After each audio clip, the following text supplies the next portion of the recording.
per veure la cara real dels superherois. Sí, que seria més realista que no pas el que veiem a les pel·lícules de Marvel. Totalment. Bueno, Pol, que he anat al cinema a mirar una pel·lícula de robots gegants que es foten d'hòsties, adivines el títol? Ostres, interessantíssim. Què és? D'un director francès que viu a Mali i ha gravat la pel·lícula amb un pressupost de 20 euros, no? No, és un director grec que és Panos Cosmatos i el protagonista és Nicolas Cage embolicat en paper albal. T'has inventat el nom? No, respecte absolut a Panos Cosmatos, que és un gran director i pitjor persona. No, he mirat l'última de Transformers, que bé, soc fan de la saga Transformers, no me n'amago, però us he de dir que m'ha agradat. A veure, m'ha agradat. La trobo que és una pel·lícula que ja no està destinada a mi, com les de Michael Bay estaven pensades per mi, les de Bumblebee estaven destinades a un públic molt infantil, podríem dir. Aquesta ha volgut que fa un mig camí i no és ni entranyable ni èpica. I s'ha quedat una mica a mig camí de tot plegat i això fa que no acabi de funcionar com les anteriors entregues de Transformers. També he de dir que el disseny dels robots s'ha canviat. Com li diuen allò? Les dinàmiques, no. Allò dels pesos dels cossos... Els contrapesos? No ho sé, és que no l'he vist mai. Quan fas animació té un nom a les... No me'n recordaré. Textures no. És el pes. Té un nom, té un nom, però no me'n recordaré. Bueno, sigui com tall a quan ens ha sortit la paraula i la posem aquí al mig. Vinga, segueix. És que té un nom.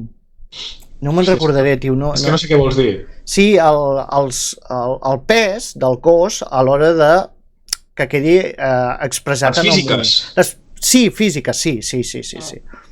Doncs aquí falla bastant, és tot molt irreal, els dissenys els han fet més simplistes, i he de dir una cosa, es nota tant que és un producte que no hi confiaven, que la meitat de la pel·lícula passa de nit, perquè no es vegi els errors amb tot el que fan amb els robots i de més.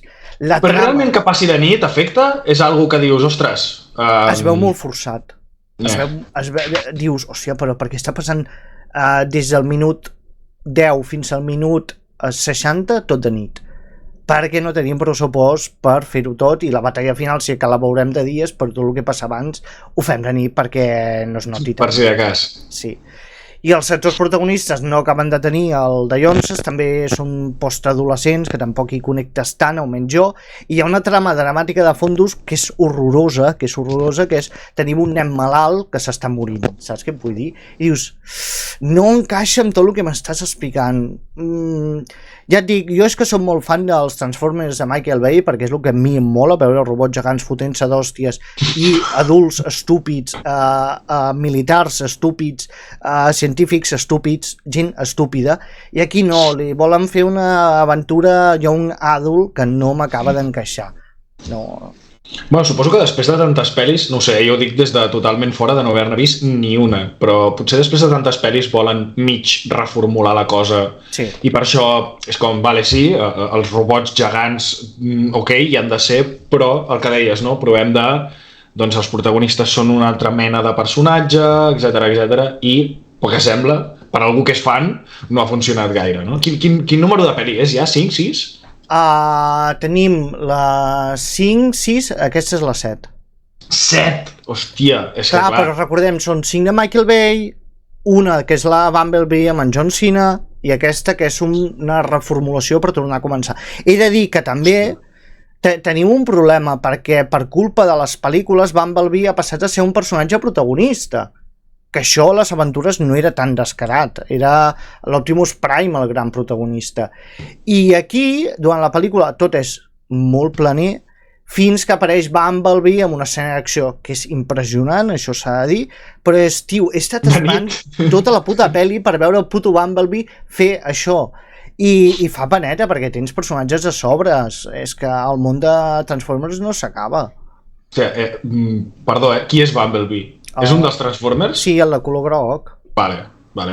I el que era més famós, l'altre sí que el tinc més escoltat i tal, l'Optimus Prime, que és el que té el cap vermell o blau i les mans vermelles o blaves, no? Sí, que és el camió. Vale. Hòstia, és que estic super fora, o sigui... Super fora. Jo no en soc especialista en Transformers. El que passa és que les pel·lis m'agraden molt i he acabat coneixent una mica com funciona el món Transformers, tot el lore.